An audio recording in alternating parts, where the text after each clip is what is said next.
Hey there, juniors. We're going to tackle Henry David Thoreau today, and I'm going to read a good bit of definitely all of the little section of civil disobedience we've got. But I'm looking at page 379. Let's look at Walden real quick. And I want you to tell you that I'm going to skip the first part of it. I'm going to hit some of the highlights, but really, I'm not sure exactly what the purpose in the book choosing this first section really was. All right. Let's talk a little about Walden first. Walden is basically a philosophical text. It's hidden in like a narrative. It's really about Thoreau deciding that he had had enough of life the way it was going to move out in the middle of nowhere and kind of just try to live on his own without depending on others and just enjoy the bare necessities of life instead of being, bogged down with details. Something that we're like, horrible about today. I mean, Thoreau would have a fit seeing how we live today, where, so much of our life is taken up by things that we hate, things that we don't care about. So that so far we live through misery just so we can enjoy 10 minutes of happiness a day and things like that. It's really, our jobs today run us. It's really a depressing situation. And I think he would definitely have, a coronary if he was to see what we've become. So this book was written kind of as an experiment. And by the way, it was a failed experiment. He even points that out. We're going to read that section where he points out that the experiment failed. The fact is you can't completely divorce yourself from civilization. Not in America. I mean, we're surrounded by civilization. You can't just move out of it. It's always going to be a part of you. It's had impact on you.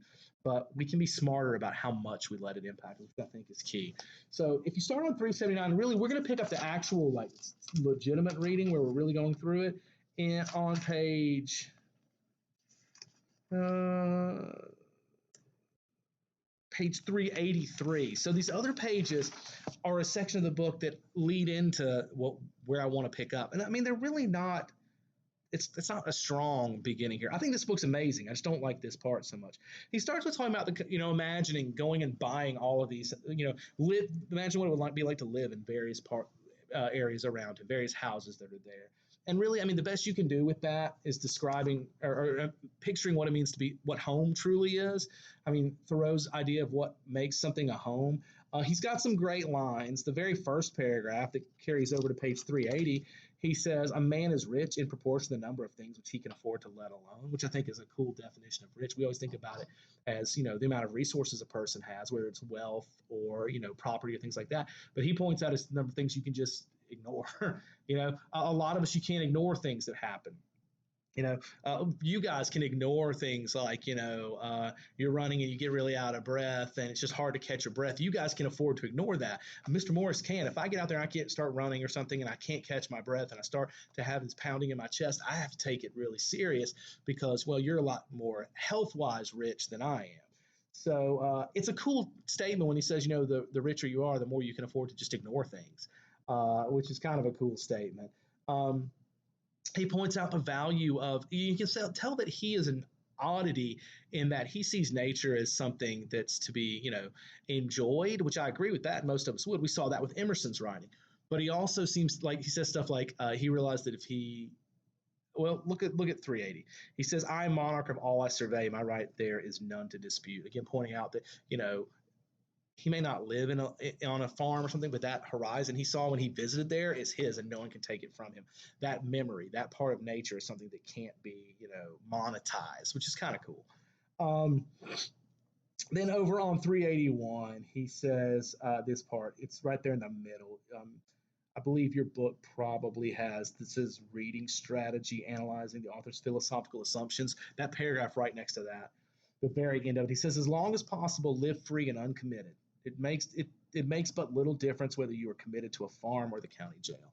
And that's another thing that really would put Thoreau in his time period on the outs, and definitely today, even more so today, where you're not getting attached, whether it's because of a house you buy or whether it's getting married or having kids or whatever, even a job. He's saying to avoid attachment with all you can. And then he points out it makes no difference whether you're in jail or whether you're, own a farm. In either way, you're kind of imprisoned, which again, that speaks so against the things we believe today. And I'm not going to say he's totally right, although I know in class I pointed out the worst mistake I've ever made in my life was buying a house. That thing has just been nothing but trouble for me. So this first part of this, and we're going to get up to page 383, and this is where I want to pick up reading and really really discuss it because I really feel like they could have started right here with the her first full paragraph on page 383. And this is the part where when we test, this is where the meat of that's going to come from. Okay, so pick up with me here on 383. It says, I went to the woods because I wished to live deliberately, to front only the essential facts of life, and see if I could not learn what it had to teach, and not, when I came to die, discover I had not lived. So his purpose here, according to him, is he went out into the woods because he wanted to learn what life was really about, because he felt like the society they were living in was not really life. And again, I agree. I think today the way most of us live is not it. I don't think God put us on this earth just to work our butt off to pay bills. I just don't think that. Some of you are going to disagree with me, and you're welcome to, but I totally feel that is wrong. I don't think that's, I don't know how, busting your tail and being miserable so that you can pay for electricity is in any way glorifying to God. Okay, I realize it's a necessary evil at this point, but I also know that I'm not sure that's what life should consist of. All right. He says, I did not wish to live what was not life. Living is so dear, nor did I wish to practice resignation until it was quite necessary. I wanted to live deep and suck out all the marrow of life, to live so sturdily and Spartan-like as to put to rout all that was not life, to cut a broad swath and shave close, to drive life into a corner and reduce it to its lowest terms. And if it proved to be mean, why then to get the whole and genuine meanness of it, and publish its meanness to the world. Or if it were sublime, to know it by experience and be able to give a true account of it in my next excursion. So I love this part of it too, where he points out that that life's all we've got, and if we're living something that's not that, we need to put that away and focus on living the little bit of time we're here on this planet. He says that he didn't want to practice resignation. That's giving up. He didn't want to get to the point where so many adults get, where you're just burned out. You've been working 25, 30 years in the job, and you don't know what else to do. You're burnt out. You hate your job. You don't want to keep doing things, and you just get up and keep doing it because it's become a pattern. It's become a habit. Emerson told us that's not a good thing. So he's talking about that same thing here. He says, for most men, it appears to me, or in a strange uncertainty about it. And again, he's talking about his life here. Whether it's the devil or God, and have somewhat hastily concluded that it's the chief end of man here to glorify God and enjoy him forever. So he says most people have decided that our purpose on the planet is to glorify God and enjoy him, which I don't disagree with that statement. I don't think the way most of us live is doing that. And I don't just mean by living in a sinful manner. I believe living in a miserable, discontented, unhappy manner is also the same thing in a lot of ways. I think Thoreau saw this too, because he saw a lot of unhappiness in his world. And even though we have more resources and more stuff today, I think he would still feel like maybe we're more miserable. All right. He says, still we live meanly like ants, though the fable tells us that we were long ago changed into men. Like, little shot at evolution there, by the way. It says, like pygmies, we fight with cranes. It is error upon error and cloud upon cloud, and our best virtue has for its occasion a superfluous and inevitable wretchedness. Our life is frittered away by detail. An honest man has hardly need to count more than his 10 fingers, or in extreme cases, he may add his 10 toes, and lump the rest. Simplicity, simplicity, simplicity. He says that our life has been frittered away by details. In other words, we spend so much of our life wasted on small, mundane, useless things and not worrying about the bigger picture important stuff. We get wrapped up, think about today, we get wrapped up in the smallest details of our lives that really shouldn't impact us the way they do, but we let them become a bigger deal than the actual big things. And then he also points out that the key to life in his mind is to simplify it, make things as simple as possible. I'm going to tell you, I don't disagree. I really don't. I feel like that's a key. I say let your affairs be as 2 or 3 and not 100 or 1,000. Instead of 1,000,000, count half a dozen and keep your accounts on your thumbnail. In the midst of this chopping sea of civilized life, such are the clouds and storms and quicksands and 1,000,001 items to be allowed for that a man has to live. If he would not flounder and go to the bottom and not make his port at all by dead reckoning. And he must be a great calculator indeed, who succeeds, who succeeds. Simplify. Sorry, I don't have my glasses today. He's pointing out that today people are juggling so many things and trying to keep them all in order. And to be able to do that, you've got to be some sort of genius to manage all of your affairs. And he's like, you shouldn't have them. Simplify your life. Cut it down to the things you need and quit worrying about all the extra. We're a culture that loves busyness. We feel like if you're not doing something, well, then you're lazy and that equals bad. But guys, I'm not so sure that that's the way we should see things. Laziness is definitely wrong, but me sitting and enjoying being outside and sitting by the fire pit and just relaxing and trying to quiet my mind doesn't necessarily equal laziness because I'm not up doing something that earns money. Okay, so that's one of the issues he's dealing with here. Uh, let's see, where were we? He said instead of 3 meals a day, if it be necessary, eat but one. Whoa, now fat guys like me struggle with that. He says instead of 100 dishes, five, and reduce other things in proportion. Our life is like a German confederacy, made up of petty states with its boundaries forever fluctuating, so that even a German cannot tell you how it's bounded at any moment. The nation itself, with all its so-called internal improvements, which by the way are all external and superficial, is just as unwieldy and overgrown of an establishment, cluttered with furniture and tripped up by its own traps, ruined by luxury and heedless expense, by want of calculation and a worthy aim, as the million households in the land. And the only cure for it, as for them, is in a rigid economy, a stern and more than Spartan simplicity of life, and elevation of purpose. It lives too fast. Now, this part is going to definitely run aground with some of you, and that's fine, okay? Again, you're not required to believe anything we read. You are just required to think about it and be able to respond to it. So his idea here is that our culture itself and our government, things like that, also are too complex. There's too much going on. That things need to be even simplified there. Yeah. He says men think that it's essential that the nation have commerce and export ice and talk through a telegraph and ride 30 miles an hour without a doubt, whether they do or not. But whether we should live like baboons or men, it's a little uncertain. If we do not get out sleepers and forge rails and devote days and nights to the work, but go on tinkering upon our lives to improve them, who will build the railroads? And if railroads are not built, how shall we get to heaven in season? But if we stay at home and mind our business, who will want railroads? Oh, and this line, man, this line is it. He says, we do not ride on the railroad, it rides upon us. Again, he's pointing out that we get to this point feeling like we have to be busy to create, we have to produce all of this stuff. And then he says, at the end of the day, those things are driving us. We are not driving them. This definitely speaks to a different style of thinking that very much so is contrary to the way most people see the world. And I'm not saying I agree with all of it. I am telling you it is an interesting and novel way to look at the world, in that in some ways we let our possessions and we let our desire for production be the thing that drives us. And in the end, those things don't love us. They don't care for us. Our families care for us.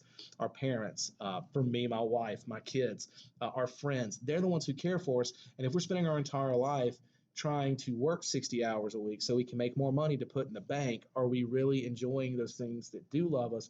Are we letting things that don't love us push our lives? And that's kind of what he's saying here, okay? Again, a lot of you are going to butt up against that and be like, Mr. Morris, that sounds like some crazy talk. And I get that. I understand it. I'm telling you what Thoreau is saying. I'm not telling you how to believe, okay? He says, time is but a stream I go a fishing in. I drink at it, but while I drink, I see the sandy bottom and detect how shallow it is. Its thin current slides away, but eternity remains. I would drink deeper, fish in the sky, whose bottom is pebbled with stars. I cannot count one. I know not the first letter of the alphabet. I have always been regretting that I was not as wise as the day I was born. The intellect is a cleaver. It discerns and rifts its way into the secret of things. I do not wish to be any more busy with my hands than it is necessary. My head is hands and feet. I feel all my best faculties concentrated in it. My instinct tells me that my head is an organ for burrowing, as some creatures use their snout and forepaws, and with it I would mine and burrow my way through these hills. I think that the richest vein is somewhere hereabouts. So by the divining rod and thin rising vapors I judge, and here I will begin to mine. All right, so not positive exactly what he's juggling here. I do think that there's a point he's making about, his strength is in his thinking and in his writing and that sort of thing, and he would rather not spend his life working with his hands if he can focus on that, which I think that's a lot of us. God's put you on this planet with certain skills, certain talents, and certain loves, and that's where your future should be. For some of us, it's very obvious and very easy. For some of us, it's not. Some of us, we really struggle. Okay? All right. Now, when he gets to the conclusion, which is on we're on 385 here, we're going to wrap this part up here, and I'm probably going to stop this and do civil disobedience on another video, okay? But the conclusion is where he tells us that this was a failed experiment. He went out into the woods to try to reduce life to the bare minimum and live devoid of all of the excess. And what he finds is that you really can't divorce yourself entirely from these things. But excuse me, my voice is going out. One of the great things about failure is it's one of the best teachers there are if we'll learn from it, if we'll choose to learn from it. Failure is like any other teacher in our lives. We can ignore it and sleep and play on our phones and completely miss the lesson. And so a lot of us, we treat failure as someone else's fault. Well, I failed because that teacher didn't prepare me well. I failed because my parents didn't do this, or this. If we ever start looking at it as I failed because of me, where can I get better? And what can I learn from what I did go through to make me a better person, which is exactly what he's talking about here. So let's look at it on page 385. He says, I left the woods for as good a reason as I went there. Perhaps it seemed to me that I had several more lives to live and could not spare any more time for that one. It is remarkable how easily and insensibly we fall into a particular route and make a beaten track for ourselves. I had not lived there a week before my feet wore a path from my door to the pond side, and though it is 5 or 6 years since I trod it, it's still quite distinct, it is true. I fear that others may have fallen into it and so helped to keep it open. The surface of the earth is soft and impressionable by the feet of men, and so with the paths which the mind travels. How worn and dusty then must be the highways of the world, how deep the ruts of tradition and conformity. I do not wish to take cabin passage, but rather to go before the mast and on the deck of the world, for there I could best see the moonlight amid the mountains. I do not wish to go below now. So he's trying to avoid in his life these patterns and these ruts that we fall into. And he discovers that that's exactly what he was still doing. And he says, not only that, I think my ruts are going to be a pattern for others to fall into those ruts too. And we saw this back in Self-Reliance. Emerson was commenting on the dangers of conformity and following that same old path. And that's what Thoreau's saying here. He's like, I was really scared that that's what I was doing. So I left. I decided to change my situation again.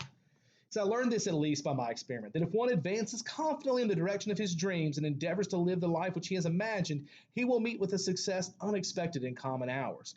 He will put some things behind, will pass an invisible boundary, new, universal, and more liberal laws will begin to establish themselves around and within him, or the old laws be expanded and interpreted in his favor in a more liberal sense, and he will live with his license of a higher order of beings. In proportion as he simplifies his life, the laws of the universe will appear less complex, and solitude will not be solitude, nor poverty poverty, nor weakness weakness. If you have built castles in the air, your work need not be lost. That is where they should be. Now put the foundations under them. That is such a powerful passage. That might be my favorite in the whole book, where he talks about, build dreams. Once the dreams are there, now put the foundations under it. Get the work done and achieve those dreams. For the record, those of you who your ears were bleeding, he said the word liberal several times. He doesn't mean a politically liberal stance. So understand that word is not just to reference that. It's just a different, a more. It's got some of the same ideas. Liberal being the idea that people are more liberty attached to it, more freedoms, and that's kind of what he's talking about here.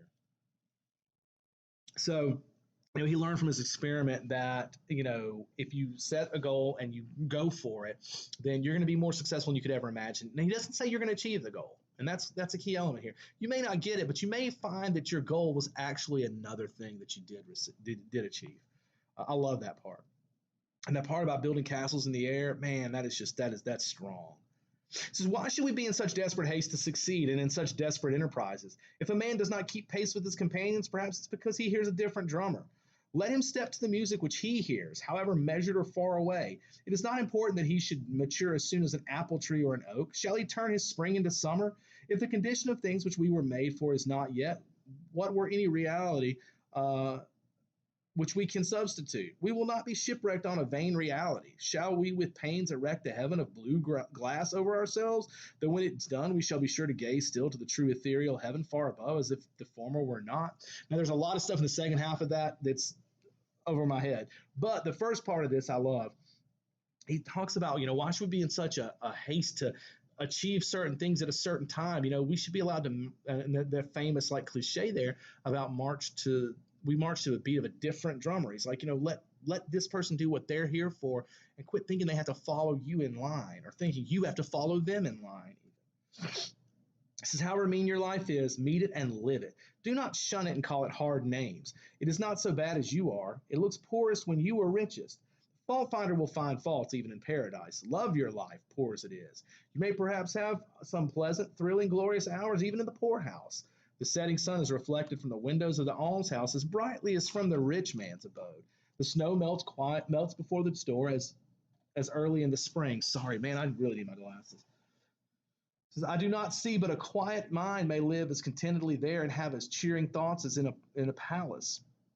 The town's poor seem to me often to live the most independent lives of any. Maybe they are simply great enough to receive without misgiving. Now, this paragraph's really long. I'm going to try to remember where I left off. In fact, let me get something I can make a note with. I have 600 unsharpened pencils, and everyone has borrowed all of my writing utensils. Give me 2 seconds here. All right, we're going to just use this. Let's just stop right there. Okay, this part, and this is a huge paragraph, so it's a monster to tackle. But the fact that he points out, that just accept your life for what it is and enjoy what you can out of it. And he points out that, you can enjoy the sunlight just as much as a poor person as you can as a rich person. So he's pointing to these things that he was talking about at the beginning of these excerpts, where he talked about, the ability for us to enjoy nature, even if we don't own the land that, it occurs on and things like that. And by the way, I think that much like Emerson, Thoreau's got some issues with the concept of private property. You do get some of that sort of vibe off of some of his work. But he's basically giving the advice here to enjoy the life you've been given and quit wishing for other things. Because most think that they are above being supported by the town, but it often happens that they are not above supporting themselves by dishonest means, which should be more disreputable. Now, that's a great statement. He's pointing out that a lot of people feel they're above like a welfare type of situation where they're on charity, but they don't mind doing illegal things to earn money. He feels like that's definitely not acceptable, which he's not wrong. Says, cultivate poverty like a garden herb, like sage. Do not trouble yourself much to get new things, whether clothes or friends. Turn the old, return to them. Things do not change, we change. Sell your clothes and keep your thoughts.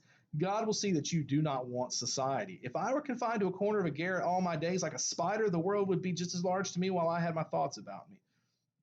The philosopher said, for an army of 3 divisions, one can take away its general and put it in disorder. From the man, the most abject and vulgar, one cannot take away from his thought. Do not seek so anxiously to be developed, to subject yourselves to many influences, to be played on. It is all dissipation. Goodness. Sorry, somebody's yelling and throwing things in the hallway. It says, humility like darkness reveals the heavenly lights.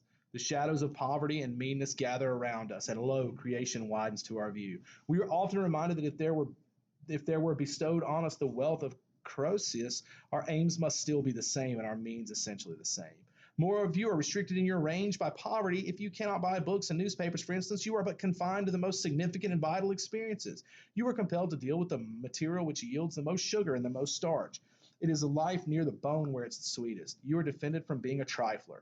No man loses ever on a lower level by magnanimity on a higher. Superfluous wealth can buy superfluities only.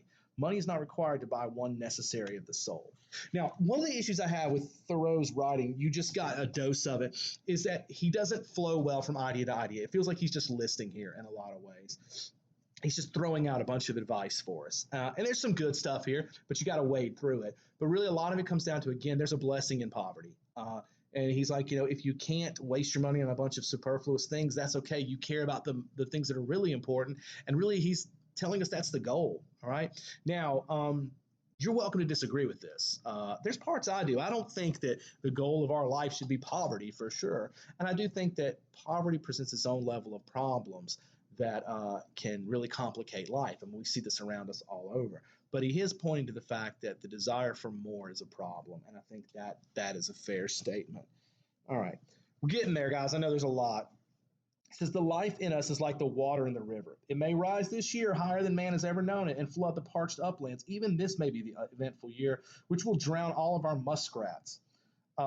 It was not always dry land where we dwell. I see far inland the banks which the stream anciently washed before science began to record its freshets. Everyone has heard the story which has gone the rounds of New England of a strong and beautiful bug which came out of the dry leaf of an old table of apple tree wood, which had stood in a farmer's kitchen for 60 years, first in Connecticut and afterwards in Massachusetts, from an egg deposited in the living tree many years earlier still, as appeared by counting the annual layers beyond it, which was heard gnawing out for several weeks, hatched perchance by the heat of an urn. Who does not feel his faith in a resurrection and immortality strengthened by hearing of this? Who knows what beautiful and winged life, whose eggs has been buried for ages under many concentric layers of woodness in the dead, dry life of society, deposited first in the alburnum of the green and living tree, which has been gradually converted into the semblance of its well-seasoned tomb, heard perchance gnawing out now for years by the astonished family of man as they sat round a festive board, may unexpectedly come forth from amidst society's most trivial and hand-sailed furniture to enjoy its perfect summer life at last. Can I tell you guys something? I don't see the purpose of that discussion right there. I kind of get it, the idea of us coming out from the old and emerging into the new, but man, that's just poorly written in so many ways, in my opinion. And I love Thoreau, but I can be honest when I come into some things that I just don't think are great. And that little bug analogy is one of them. So he says, I do not say that John or Jonathan will realize all this, but such is the character that morrow, mere lapse of time, can never make to dawn. The light which puts out our eyes is darkness to us. Only that day dawns to which we are awake. There is more day to dawn. The sun is but a morning star. He's pointing out here that, enlightenment is something that comes with time. When he says the light which puts out our eyes is darkness to us, only that day dawns to which we are awake. So a lot of fancy wording here, in my opinion, just to point out that, being awoken and understanding some of this stuff and realizing the reality of things and getting this veil that's over our eyes, this veil of materialism out of the way, is something that if you're not ready for it, then this sounds like gibberish and uselessness. But one day when you are ready for it, it'll make more sense. And I'm not going to lie, this book was not well received in its day. Today, a lot of people wouldn't like it. I mean, goodness, guys, there's passages in here that I don't particularly like. I love that little middle part we read, but a lot of the rest of it just doesn't really resonate with me either. But that's the writing in this time period. It means different things to different people in different parts of it. Okay, so that's the part of Walden we have. I like it. I don't love it. I like it. The stuff we're going to read next, though, civil disobedience, which I'm going to save for another video because I'm already at 27 minutes here. But stuff from civil disobedience, which is much shorter, man, that's my sweet spot. That is the stuff that I love and care about. And while I love Walden in some ways, I said I don't, but I do, I think. I feel like there's a lot of things that I have, maybe some philosophical disagreements with, not so much in civil disobedience. And, that's going to maybe cause a problem for some of you, to be honest with you. But I hope not too much.